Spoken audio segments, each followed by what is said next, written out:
Oui, bonjour monsieur. Bonjour Monsieur Marc, Et présentez-vous.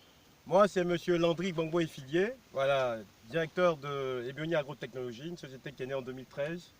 Nous faisons de l'installation goutte à goutte, vous avez déjà vu un peu, hein?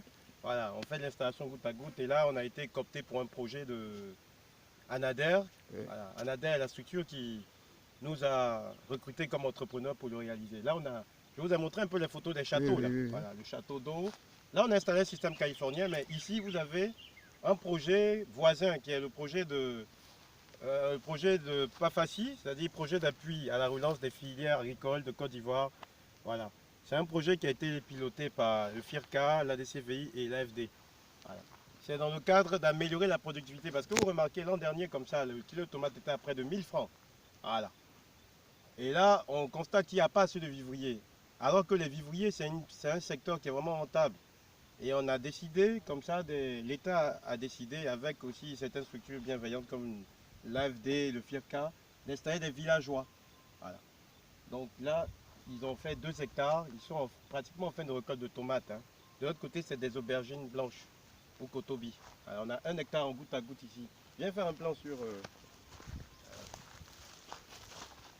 ça c'est le goutte à goutte, système d'irrigation localisé, un système israélien qui permet de faire une irrigation localisée. Là, ils ont produit jusqu'à 7 tonnes, déjà en 2 récoltes, sur à peine des mi-hectares. Les récoltes continuent. La récolte continue. Et quelle est la rentabilité?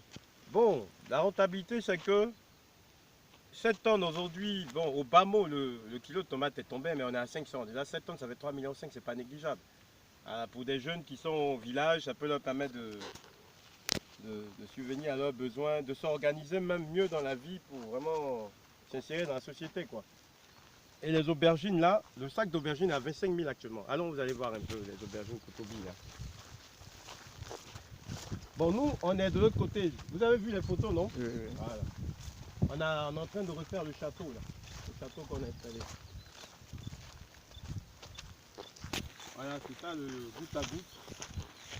Ici, là, on part à Ferquet. Je pense que vous serez là pour un plan sur Ferquet. Ouais. Voilà. Vous voyez, déjà, ils ont commencé à produire, hein, les aubergines blanches. Voilà, ici, le site est très bien présenté, bien entretenu. Voilà. Voilà, ça, c'est les aubergines Kotobi, communément. Et là, sur 1 hectare, ils seront autour de 40 tonnes. Le sac à 25 000, le sac de 50 kg à 25 000. Essayez de faire le calcul. Voilà. Ça, c'est à Louboti, c'est une sous-préfecture de Boaké. Alors, on n'est pas très loin de Sakassou, là, c'est pratiquement à 15 ou 20 km de Sakassou. Donc, dès que nous finissons ici, j'envoie l'équipe pour aller faire l'installation, terminer l'installation d'Alpha Vogo, Alors vous sous-préfecture de encouragez, Ferté. si on comprend bien, le retour des jeunes à la terre. Oui, oui, parce que vous voyez, imaginez un seul individu qui a ne serait-ce que 1 hectare de vivrier en goutte à goutte. Ça lui fait en moyenne, chaque 4 mois, 3 millions chaque 4 mois. Vous voyez. S'il fait des cultures comme la tomate et consorts, c'est pas négligeable. Un individu peut organiser sa vie avec. Donc moi, en tant qu'entrepreneur agricole, c'est vrai que nous installons, comment ils appellent ces appareils-là, machin, mais nous encourageons vraiment les jeunes à s'y intéresser parce que c'est un secteur porteur. Au lieu de chercher à faire des mauvaises choses, c'est-à-dire essayer de s'insérer dans une couche sociale qui n'est pas bonne,